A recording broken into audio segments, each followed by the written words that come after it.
तो बच्चों आज की क्लास में हम लोग सीखेंगे व्हाट गेस करो। 3 चीज़ें सीखने वाले हैं, ठीक है।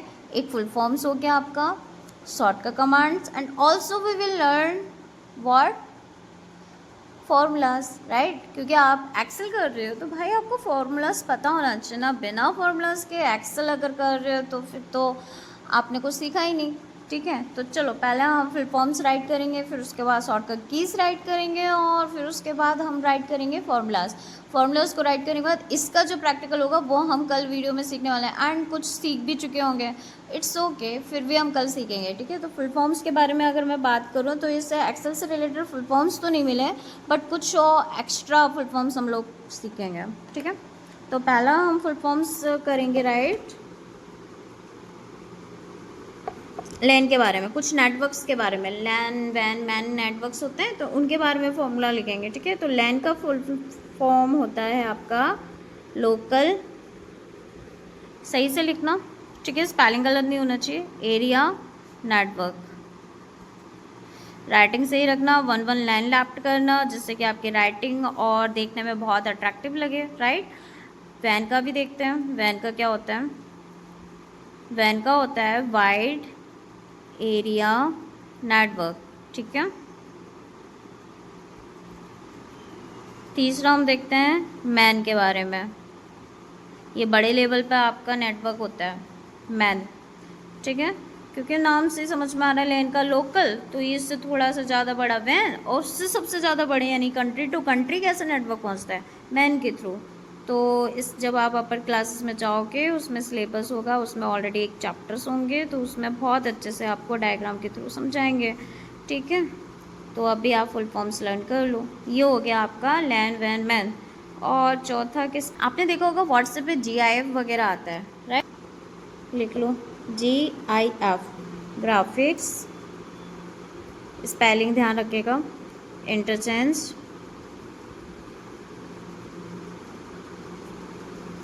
Format, have done. ये आपका क्लियर हो गया। इस तरीके से आपका फुल फॉर्म्स तो मैंने क्लियर कर दिया। अब शॉर्टकट कमांड्स की तरफ चलते हैं हम लोग। बात करते हैं शॉर्टकट कमांड्स की, तो सबसे पहले ऊपर हेडिंग डाल लेना ब्लैक पेन से, बहुत अच्छी राइटिंग में 2 लाइन्स में हेडिंग जानी चाहिए। इस बार तो मैंने गलत नहीं किया ना, शॉर्टकट कमांड को शॉर्टकट कमांड ही लिख रही हूँ, ओके। फुल फॉर्म्स को मैंने फुल फॉर्म से लिखा है, तो इस बार ध्यान रखिएगा। शॉर्टकट कमांड्स की बात करते हैं तो सबसे पहले जो आपका ओपन वर्कबुक, मैं बात किसकी कर रही हूँ, वर्कबुक कैसे ओपन किया जाता है मैं उसकी बात कर रही हूँ। ओपन वर्कबुक, मैं वर्कशीट की बात नहीं कर रही हूँ। क्या बात कर रही हूँ, वर्कबुक। न्यू फाइल ओपन करना है तो उसका शॉर्टकट कमांड क्या होता है, कंट्रोल के साथ क्या करोगे, न्यू, ओपन वर्कबुक, यानी कि न्यू वर्कबुक ओपन करना है, ठीक है। ये भी और बीच लगा लेना न्यू, तो कंट्रोल के साथ N। चलो नेक्स्ट बात करते हैं। नेक्स्ट हम बात करेंगे, अगर मुझे वर्कशीट ओपन करना है, न्यू वर्कशीट लेना है, न्यू वर्कशीट ओपन करना है, न्यू वर्कशीट, तो उसका शॉर्टकट कमांड क्या होता है, चैप्टर के बीच में भी पढ़ा है आपको, काफ़ी लोग रिप्लाई भी दे रहे हैं इस चीज़ का, शिफ्ट के साथ F11, वेरी गुड। चलो आपको याद तो है। चलो थर्ड वाला बात करते हैं। थर्ड वाले में हमें एक ध्यान से बताना है क्योंकि इसका शॉर्टकट कमांड आपको ऑलरेडी पता है, ठीक है। तो move the selection to the cell वाला, मूव सिलेक्शन, मुझे अगर सिलेक्शन किसी चीज़ का सिलेक्शन किया, ठीक है, किस चीज़ का, टू सेल A1 का, A1 मुझे जाना है, A1 पर कॉर्नर पर, ठीक है। वर्कशीट के साथ जस्ट कॉर्नर पर जाएंगे, कहीं पर भी वर्क कर रहे हैं मुझे कॉर्नर पर जाना है, तो क्या करेंगे हम उसके लिए, शॉर्टकट कमांड कंट्रोल के साथ होम प्रेस करोगे, होम की होता है ना कीबोर्ड में, राइट, आपको पता है। चलो नेक्स्ट अगर बात करते हैं, move the selection to the last cell of the content बनता, मैं इतना लिख रही हूँ, ये पेज मैंने ये वाली जगह छोड़ दी है, मुझे इसमें नहीं आना है, उसमें वो लेगा भी नहीं, सेलेक्ट भी नहीं करेगा, जो मैं शॉर्टकट कमांड बताने जा रही हूँ, जो पहले भी मैंने बताया था। Move the selection to the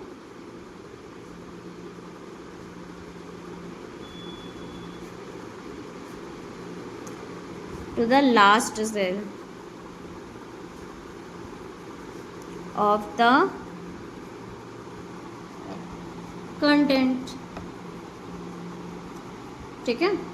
चलो, इसका सॉर्ट का कमांड कंट्रोल के साथ एंड होगा। ओके, राइटिंग बिगाड़ना नहीं है, स्पेलिंग एरर करना नहीं है, दोबारा से स्पेलिंग वगैरह चेक कर लो, इस वीडियो को पॉज कर लो तो आपको समझ में आएगा। मैं 5th भी बताऊंगी, लास्ट और 5। लास्ट हमारा टू क्लोज द, अगर मुझे क्लोज करना है कोई भी फाइल हो उसको क्लोज करने के लिए क्या यूज़ कर रहे हैं, अभी हम एक्सेल पढ़ रहे हैं इसीलिए हम यहाँ पे स्पेशली एक्सेल का नाम लिख रहे हैं। कोई भी फाइल हो उसका भी हम यही सॉर्ट का कमांड होता है, और एक्सेल या एक्सेल कर रहे हैं इसलिए हमें एक्सेल लिखना पड़ा, और उसका सॉर्ट कमांड क्या होता है, ऑल्ट के साथ F4। याद आया, यही शॉर्ट का कमांड होता है। इस तरीके से आपका ये वीडियो पोस्ट कर लो, शॉर्ट का कमांड ऐसे पोस्ट करके आप ये लिख सकते हो। तो इस हिसाब से आपका ये शॉर्ट का कमांड क्लियर हो गया है। अब आगे हम पढ़ेंगे फॉर्मूलाज के बारे में, ठीक है, ये इंटरेस्टिंग टॉपिक होने वाला है। अब बात करते हैं फॉर्मूलाज के बारे में।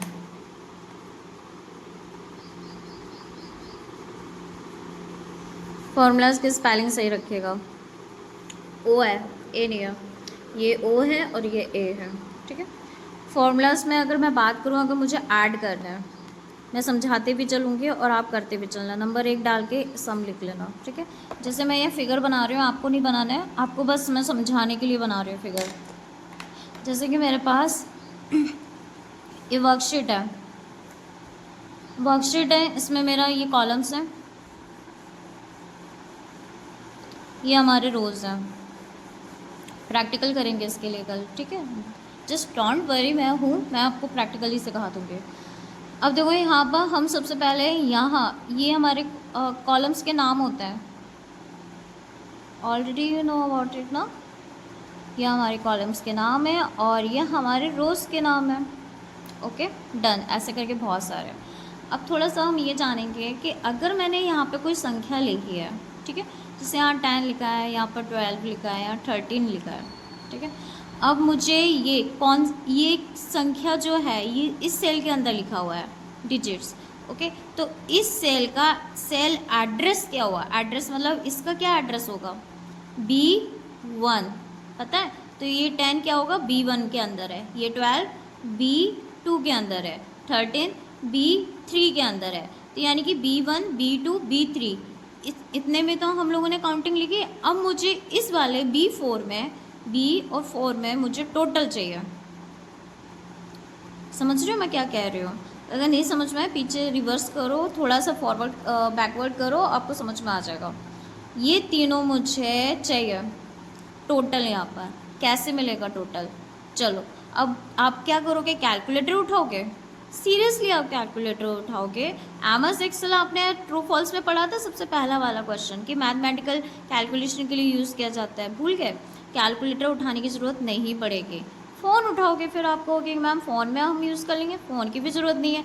अब आप कहोगे मैम फिंगर का भी यूज़ कर लेते हैं, फिंगर से हम कर लोगे, फिंगर की भी ज़रूरत नहीं। अब आप कहोगे मैम पेन कॉपी उठा लेते हैं, अगर आप ये सब की इजाज़त नहीं दे रहे हो तो पेन कॉपी में हम कर लेते हैं, मैं इसकी भी इजाज़त दे दूँगी। आप सीधे सीधे एक चीज़ लास्ट बची है, अगर एमएस एक्सेल यूज़ कर रहे हो तो इसकी इजाज़त दूँगी मैं, केवल फॉर्मूलाज की इसकी इजाज़त मिलेगी आपको। अब आप कहोगे मैम मुझे तो आता नहीं, डोंट वरी, मैं सिखा रही हूँ ना, तो इसको मुझे टोटल तीनों को ऐड करना है, तो ऐड करने का सम होता है। अब सुनो, सम करने के लिए अब सीधा यहाँ पर क्या लिखोगे, यहाँ लिखना पड़ेगा, ठीक है, यहाँ जो लिखना पड़ेगा वो मैं लिखवा रही हूँ यहाँ पर, ठीक है, जो यहाँ लिखोगे वो यहाँ क्या लिखोगे, यहाँ लिखवा रही हूँ मैं। तो देखो पहले सबसे पहले इक्वल का मतलब मैंने पहले बताया था कि एमएस एक्सेल को बताओ कि अब मैं फॉर्मूला स्टार्ट करने जा रहा हूँ, तो फॉर्मूला स्टार्ट करने के लिए आप इक्वल साइन यूज़ करोगे, कीबोर्ड में इक्वल ईजिली मिल जाएगा, ओके, इक्वल ढूंढो मिल जाएगा। इक्वल करने के बाद अब यहाँ पर कीबोर्ड को एक्सेल को ये भी बताओ कि आप सम करने जा रहे हो, तो सम करने जा रहे हो तो SUM कैपिटल में लिखना है, जैसे मैं लिख रही हूँ वैसे आप लिखना, फिर ब्रैकेट लगाओ, ठीक है। ब्रैकेट लगाने के बाद अब मुझे किस किस का ऐड चाहिए, मुझे B1 का चाहिए, B2 का चाहिए, B3 का चाहिए, तीनों का ऐड मुझे यहाँ चाहिए, तो आप क्या लिखोगे यहाँ पर B1, ओके। अब कीबोर्ड में आपका ये दो डॉट होंगे, इस डॉट को क्या बोलते हैं, कॉलन, अगर आपको यही समझ में आए तो आपका कंप्यूटर की कॉपी वन साइडेड इंटरलीव वाले पेजेस हैं, तो आप ये डायग्राम भी बना सकते हो इंटरलीव पेजेस पर, ठीक है, जिससे कि आपको इजीली समझ में आ सके। इंटरलीव पेजेस इसीलिए छुड़वा रखा है कंप्यूटर की कॉपी में कि आप इजीली डायग्राम वगैरह भी बना सको। ये डायग्राम बना लो। और देखो सुनो, ये भी मैं बता दूँ इसको क्या कहते हैं, अगर इसका नहीं पता था तो इसको हम बोलते हैं कॉलन, कॉलन COLON कॉलन, ठीक है। अब देखो ये कॉलन आ गया। अब उसके बाद ये हमने B1 ही चॉइस किया है, अभी ये भी तो बाकी है। तो कॉलन का मतलब होता है कि जहाँ से शुरू किया वहाँ तक, जहाँ तक चाहिए वहाँ, तो हमने कॉलन लगा दिया। कॉलन का मतलब ही है कि जहाँ से चाहिए वहाँ से लेकर वहाँ तक, जहाँ तक आपको चाहिए। B1 से लेकर B3 तक चाहिए तो आप बस कर दो, से लेकर तो हो गया, B1 से लेकर B3 तक चाहिए आपको, ऐड ना, और ब्रैकेट बंद, ब्रैकेट शुरू किया, ब्रैकेट बंद। अब जैसे ही आप एंटर करोगे, कीबोर्ड में एंटर की होता है ना, कीबोर्ड में आपको एंटर प्रेस करना है, इस पर और क्लिक करना है। जैसे एंटर करोगे वैसे ही यहाँ पर जिसका भी जितना भी है इन तीनों का टोटल यहाँ मिल जाएगा, ठीक है। कितना टोटल आया, 3 2 5 और ये 3 35 टोटल मिल जाएगा। ओके, गॉट इट ना। चलो ये सम, अब आप कहोगे मैम मुझे तो माइनस करना है इन दोनों के बीच में, चलो ये भी ट्राई कर लेते हैं। माइनस के लिए चलो इतना समझ में आ गया, कल प्रैक्टिकल करेंगे। माइनस के लिए आप माइनस या सब्ट्रैक्ट बोलते हैं ना, चलो सब्ट्रैक्ट करते हैं हम लोग। ओके, अब देखो मुझे इन दोनों का, चलो दूसरी जगह पे संख्या लिख लेते हैं, यहाँ पर लिख लेते हैं, ठीक है, यहाँ लिख लेते हैं, यहाँ लिख लेते हैं, कहीं पर भी लिख लो। यहाँ पे मुझे चाहिए 96 सपोज डेट, और मुझे ये माइनस करना है, और मुझे यहाँ पर माइनस चाहिए, यहाँ पर इन दोनों का माइनस यहाँ चाहिए। डायग्राम बना लेना, ठीक है। इन दोनों का माइनस यहाँ पर चाहिए, तो क्या करोगे आप, सबसे पहले इक्वल, इक्वल का मतलब समझ रहे हो, यहाँ पर हमें टाइप करना पड़ेगा, तो यहाँ पर टाइप ना करते हुए मैं अभी यहाँ पर लिख रही हूँ, यही सेम टू सेम उतार देना, ठीक है। इक्वल किया, इक्वल के बाद अब आप उसको बताओ कि सम कर रही हो सब्ट्रैक्ट, सब्ट्रैक्ट कर रहे हो, तो यहाँ पर केवल पूरा नहीं लिखने की ज़रूरत है, SUB लिख लो, SUB लिख लो। या फिर दूसरा तरीका बताऊँ, ये भी ज़रूरत नहीं है, सिंपल तरीका बता देते हो। इक्वल लिखो, केवल इक्वल लिखने के बाद सीधा सीधा सेलेक्ट कर लो, क्योंकि दो संख्याओं के बीच में सब्ट्रैक्ट होना है। तो ये क्या है, इसका सेल एड्रेस क्या है, इसका सेल एड्रेस क्या है, सेल एड्रेस D1, तो यहाँ लिख लो D1, बस हो गया। अब आपको इसकी ज़रूरत नहीं, ज़रूरत है, आप सब्ट्रैक्ट का साइन लगा दो, ब्रैकेट स्टार्ट करना मत भूलना, ठीक है, सब्ट्रैक्ट का साइन लगा दो। अब ये कहाँ तक करना है सब्ट्रैक्ट, D2 तक, ठीक है, D2 और ब्रैकेट बंद। जैसे ही एंटर करोगे, एंटर, आपका यहाँ पर इन दोनों का माइनस मिल जाएगा। कितना माइनस होगा, 6, लो मिल गया। ऐसे ही आप उसमें करोगे जाके वर्कशीट में, आपको बहुत अच्छा लगेगा, ठीक है। ये बस फॉर्मूला याद रखो, बहुत सिंपल सिंपल फॉर्मूला है। चलो आप कहोगे मैम मल्टीप्लाई का क्या होता है, जो मल्टीप्लाई का भी बताती हूँ। मल्टीप्लाई को MS एक्सेल के हिसाब से उसको बोला जाता है प्रोडक्ट।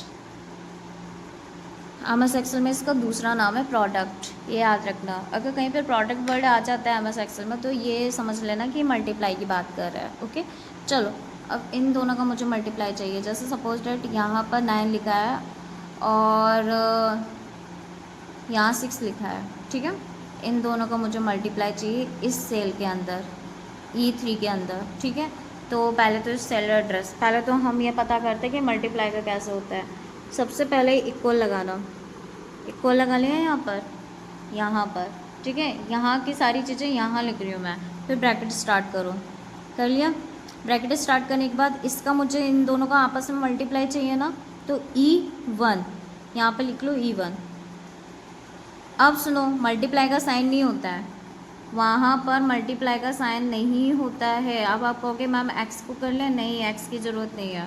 वहाँ पर सिंबल्स में देखना है, इस तरीके का होगा, मैं बता रही हूँ, लिख कर बता रही हूँ, ऐसा ऐसा ऐसा ऐसा ऐसा सा बना होगा, ठीक है। ढूंढना, नहीं मिले तो कल क्लास में मुझसे पूछना कहाँ पर होता है मैम की बोर्ड में, ये बताऊँगी। ये मल्टीप्लाई का साइन होता है, तो इसे प्रोडक्ट कहते हैं, पता है ना।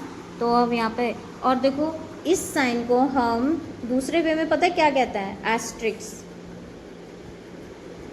एस्ट्रिक्स, ये साइन होता है, इस साइन को हम एस्ट्रिक्स बोलते हैं। अब आप कहोगे मैम एस्ट्रिक्ट बोलें, मल्टीप्लाई बोलें या प्रोडक्ट बोलें, भाई आपको जैसा ठीक लगता है आप वैसा बोल लो, ठीक है। तो मल्टीप्लाई का साइन भी बोल सकते हो, तो यहाँ मैं मल्टीप्लाई का साइन लगा रही हूँ, छोटा मल्टीप्लाई का साइन यहाँ पर, ठीक है, लग गया, ओके डन।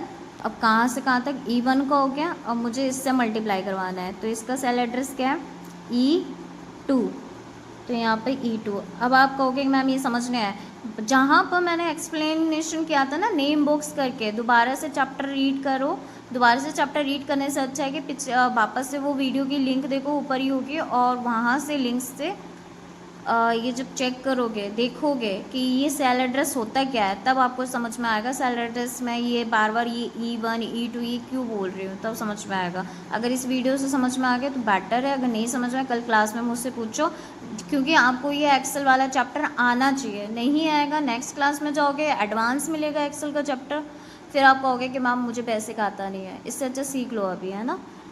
तो ये था E2। अब ब्रैकेट बंद कर दो, क्योंकि दो का ही मल्टीप्लाई करना था बस सिंपल। जैसे ही ब्रैकेट बंद किया, एंटर प्रेस करोगे, एंटर कीबोर्ड में, और फिर यहाँ पर इन दोनों का मल्टीप्लाई हो जाएगा। कितना मल्टीप्लाई आएगा, 9 6 जा 54, डन, क्लियर। चलो अब आप कहोगे मैम डिवाइड का भी बता दो, ऑब्वियसली क्योंकि मैथ्स में जितने काम होते हैं वो सारे मैथ्स के काम आप एक्सेल में कर सकते हो, इसीलिए तो बोलते हैं मैथमेटिकल कैलकुलेशन आप एक्सेल में कर सकते हो। डिवाइड का देखते हैं हम लोग, ओके डन। डिवाइड का कैसे होगा, डिवाइड का भी सिंपल है, कोई ज़्यादा टफ नहीं है। मुझे ये डिवाइड करना है, जैसे यहाँ पर लिखा है 8 और यहाँ लिखा है 2, ओके डन। अब इन दोनों के बीच में डिवाइड करना है और इसका आंसर यहाँ मिले, यहाँ कहाँ पर F3 के अंदर, यहाँ F3 है ना, F3 के अंदर मुझे यहाँ पर आंसर मिले, तो इन दोनों के बीच में डिवाइड हो। तो डिवाइड के लिए क्या करोगे, F और 1 इसका सेल एड्रेस और इसका सेल एड्रेस क्या है F और 2। तो चलो सबसे पहले बताओ उसको कि हाँ डिवाइड करने जा रहे हो, कुछ इक्वल लगाया, ब्रैकेट स्टार्ट किया, उसके बाद ये क्या है F1, यहाँ पर लिखोगे F1, और देखो कीबोर्ड में आपको ये साइन मिलेगा, ये ठीक है, ये साइन होता है, ये डिवाइड वाला साइन होता है, और इसको ऐसे लगा दिया हमने कीबोर्ड में, और फिर उसके बाद इसका क्या सेल एड्रेस है F2, और यहाँ पर F2 कर दिया, ब्रैकेट बंद, और ब्रैकेट बंद होते ही फिर ये एंटर भी दबाना होता है, ऐसे थोड़ी ना आ जाएगा आंसर, एंटर दबाते देंगे। एंटर दबाने के बाद आपका यहाँ जो भी आंसर इन दोनों के बीच में डिवाइड करवाया है तो डिवाइड का आंसर आ जाएगा। जैसे 2 4 जा 8, तो यहाँ 4 लो आ गया भाई डिवाइड, ओके। बस आज के लिए इतना ही सीखो फॉर्मूलाज, फिर एडवांस लेवल पर एडवांस सिखाएंगे। एनीवेज आपको जो भी डाउट वगैरह है क्लियर नहीं हो रहा है, दोबारा से वीडियो पॉज करो, दोबारा से इसको देखो, क्योंकि आपको समझना ज़रूरी है कि हाँ एक्सेल क्या होता है इनफैक्ट, ठीक है। तो एक्सेल इतना समझ में आ गया, वीडियो को पॉज कर लो, फार्मूलाज राइट कर लो, और अगर आपको डायग्राम भी बनाना है तो डायग्राम भी बहुत अच्छे से बना लो, जिससे और अच्छे तरीके से समझ में आ जाए। That is clear. और कोई भी डाउट हो नेक्स्ट क्लास में मुझसे पूछो, या कमेंट में ही तुरंत का तुरंत डाउट पूछ लोगे तो इससे अच्छा होगा कि आपको तुरंत का तुरंत डाउट क्लियर हो जाएगा। कल क्लास का वेट करोगे इट्स ओके, कल क्लास के लिए वेट करने से अच्छा है कि यहाँ पर आप लिख लेना कहीं पर कि मैम से मुझे कल ये पूछना है, और अगर कमेंट में पूछ लोगे तो मुझे कुछ क्वेश्चंस याद होंगे, तो कल क्लास में आपके वो सारे डाउट्स क्लियर कर दोगे, ओके। सो प्रैक्टिकल क्लासेस कभी बंक मत करना, उसके लिए रेडी रहना। सो थैंक यू बच्चों, आप लास्ट तक आपने ये चैप्टर समझा, कल क्वेश्चन आंसर करवाते हैं, ओके। Best of luck.